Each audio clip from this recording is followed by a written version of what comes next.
28 Oktober 1928, pemuda-pemudi Indonesia berikrar. Bertumpah darah yang satu, tanah air Indonesia. Berbangsa yang satu, bangsa Indonesia. Dan menjunjung bahasa persatuan, bahasa Indonesia. Ikrar yang disepakati mencetak sejarah Sumpah Pemuda. Kala itu para perwakilan sejumlah organisasi kepemudaan berkumpul dalam Kongres Pemuda II di Batavia. Mereka menyatukan gagasan merajut persatuan untuk melawan pemerintah kolonial Belanda dengan menanggalkan sifat kedaerahan atau golongan. 2 tahun sebelumnya, 30 April 1926, para pemuda-pemudi telah menghelat Kongres Pemuda pertama di Batavia. Saat itu mereka masih belum mencapai mufakat atas usulan bahasa Melayu sebagai bahasa persatuan. Peserta kongres menggunakan bahasa Belanda. Pada Kongres Pemuda kedua yang berlangsung 27 dan 28 Oktober 1928, akhirnya mereka mencapai kesepakatan yang dituangkan dalam ikrar bersama Sumpah Pemuda. Pemuda-pemudi Indonesia ketika itu mereka dalam tahapan untuk membentuk identitas. Bayangan tentang kemerdekaan ada, tapi belum bisa diwujudkan dalam waktu dekat. Mereka sadar betul bahwa inisiatif yang mereka lakukan ini adalah tahap awal dari pembentukan kesadaran kebangsaan, nasionalisme, keindonesiaan. Dan karena itulah menjadi penting untuk meletakkan ikrar pemudi dan pemuda itu. Dan menjadi penting untuk memberikan satu ikatan bersama seperti yang kemudian disepakati dalam lagu Indonesia Raya. Peristiwa Sumpah Pemuda menggoreskan sejarah perubahan bangsa. Momen ini membakar semangat perjuangan para pemuda. Mereka tak gentar meraih kemerdekaan yang penuh tantangan. 93 tahun berlalu sejak ikrar Sumpah Pemuda. Pemuda terus ambil peran dalam berbagai bidang.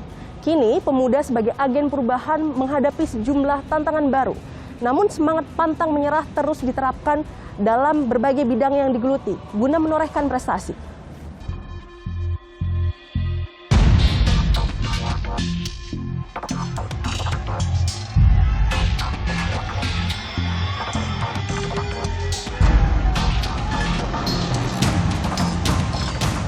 Kerja keras dan pantang menyerah dalam berlatih menjadi kunci keberhasilan Susanti Ndapataka raih prestasi.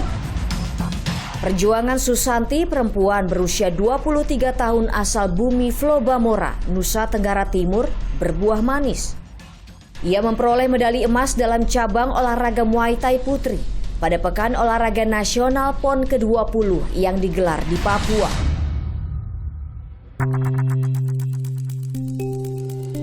Susanti mengasah kemampuan berlaga di rumahnya yang sederhana di Desa Kuamasi, Kecamatan Fatuleu, Kabupaten Kupang. Bermodalkan sarung tinju bekas, ban bekas, dan samsak buatan sang ayah yang digantungkan ke pohon di pekarangan rumah, ia giat berlatih. Ekonomi keluarga yang nggak memungkinkan untuk ini, dan karena jarak tempuh dari rumah ke camp yang mungkin terlalu jauh, jadi lebih memilih berlatih sendiri di rumah. Nanti sesekali 2 kali baru bisa gabung ke camp. Susanti jatuh hati pada cabang olahraga Muay Thai dan menekuninya sejak 2017 lalu.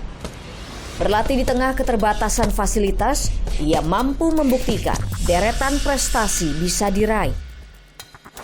Semua karena niat, kembali lagi kepada niat untuk terus berlatih, untuk ini ya saya sudah membuktikan sekarang bahwa walaupun keterbatasan ekonomi yang ini, tapi ya alhamdulillah saya bisa berhasil sampai juara PON sampai saat ini.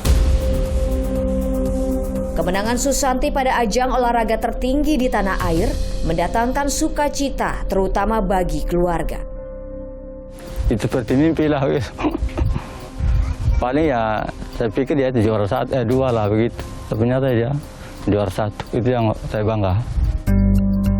Keberhasilan Susanti tak didapat dengan sekejap. Meniti hari demi hari dengan disiplin dan pantang menyerah harus ia jalani. Nyatanya hasil tak akan mengkhianati proses. Pertama disiplin, kedua kerja keras dalam hal ini mau terus berlatih sekaligus menerima resiko dan segala konsekuensi dari proses berlatih itu.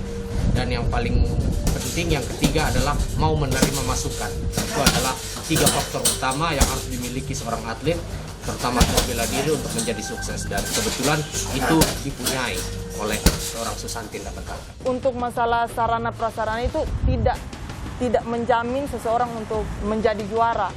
Sarana dan prasarana itu cuma menunjang seseorang, bukan menjadi satu-satunya syarat untuk seseorang bisa meraih juara. 93 tahun telah berlalu dari peristiwa Kongres Pemuda kedua. Perjuangan Susanti Indapataka menjadi salah satu potret perjuangan pemuda masa kini. Susanti merupakan anak desa, serba terbatas, tapi dia bisa membuktikan, menggebrak Indonesia bahwa dari batas negara tidak kalah ternyata dengan yang ada di mempunyai fasilitas yang hebat. Berjuang keras, berjuang sungguh-sungguh, dan berjuang dengan optimal, semuanya akan menghasilkan gemilang. Seiring perkembangan zaman, makna semangat perjuangan pemuda semakin meluas pada berbagai bidang. Di era mutakhir, generasi muda berinovasi dan ukir prestasi di kancah internasional. Cukup lewat smartphone mereka bisa ngecek, oh sekarang kualitas airnya lagi kurang nih atau lagi turun mungkin karena hujan.